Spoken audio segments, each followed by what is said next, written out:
Hi, my name is Paul Roselli, R-O-S-E-L-L-I, from Burrillville, Rhode Island. Tonight I'm representing the Burrillville Land Trust. We're a non-profit private land trust in the town of Burrillville.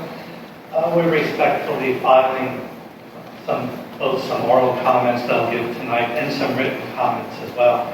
But before I begin, I'd like to show you exactly where this proposed power plant is going to be. The star within that radius, and Ray, if you don't mind, you can twirl it around. You can be Vanna White and maybe move it around. Come on, Ray, give us a spin. There you go. So the power plant, at least the proposed power plant, might be good for you to see some of those green areas. The green areas are not only state preservation areas within the state of Rhode Island, but they're also preservation areas in Douglas, Mass, right over the border in Connecticut, as well as the Burrillville Land Trust, which is a private land trust, owns property about less than 1,000 feet away from the proposed power plant. Now, the circle is a 5-mile radius, and this map was beautifully done by the folks of the organization known as Keep Rhode Island Beautiful. Within this 5-mile radius, you have to remember that there's economic value here, not only the value of producing electricity, but there's economic value that could be offset from the production of electricity. And the value includes things like 20 bodies of water, 26 conservation land areas, 25 state recreation areas, 15 historic districts, 8 state conservation areas, campgrounds, youth camps, all within a 5-mile radius. And as the previous speaker mentioned, it also includes the western edge of the Blackstone River Valley National Heritage Corridor, which is a U.S. national park. Some of the reason for this meeting tonight was to give your advisory opinion as to whether or not this power plant is needed.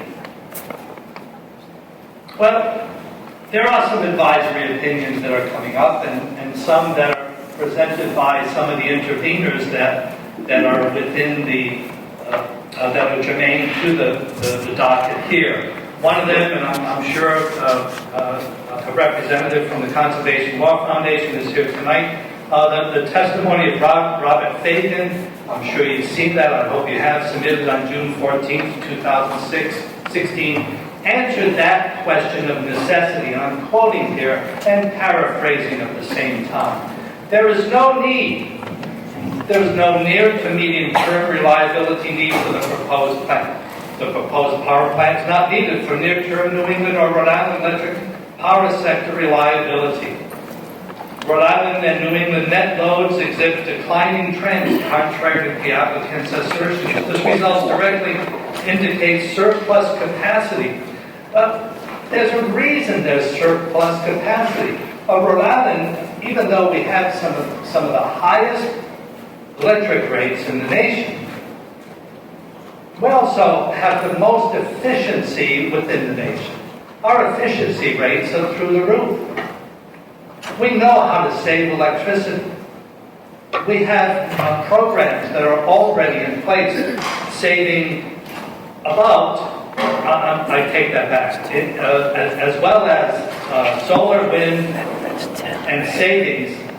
There's nearly 4 gigawatts of savings within the last 10 years. We've saved at least 4 power plants, one of which has an application before the board today.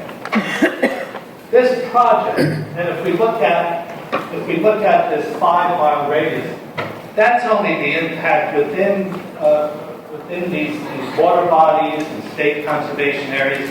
The actual impact is 50 kilometers, about 31 miles.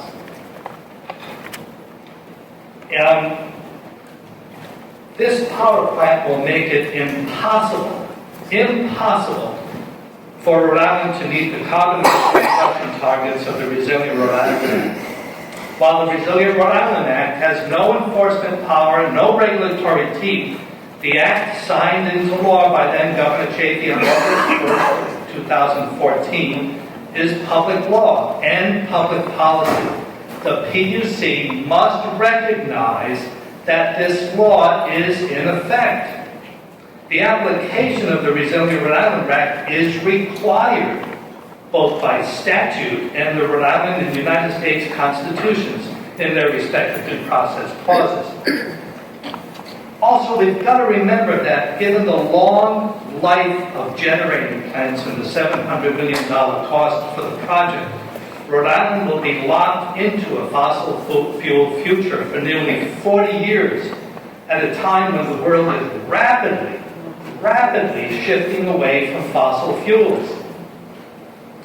At the technical committee meeting yesterday for the EC4 Council at Rhode Island DEM, there was a list presented of ways of saving CO2 emissions, reducing CO2 emissions to get to the Resilient Rhode Island Act targets. One of them was reducing our dependence on carbon-based fuels for generating electricity. Now, the Resilient Rhode Island Act is law. We may not like it, but there's a lot of laws around that we don't like. This is our opportunity, this is the PUC's opportunity to put that law into effect and make that power plant part of our way of reducing and eliminating carbon fuels used to generate electricity. Mr. Chairman, I have written comments that I will submit later, but thank you for your time. Thank you, sir.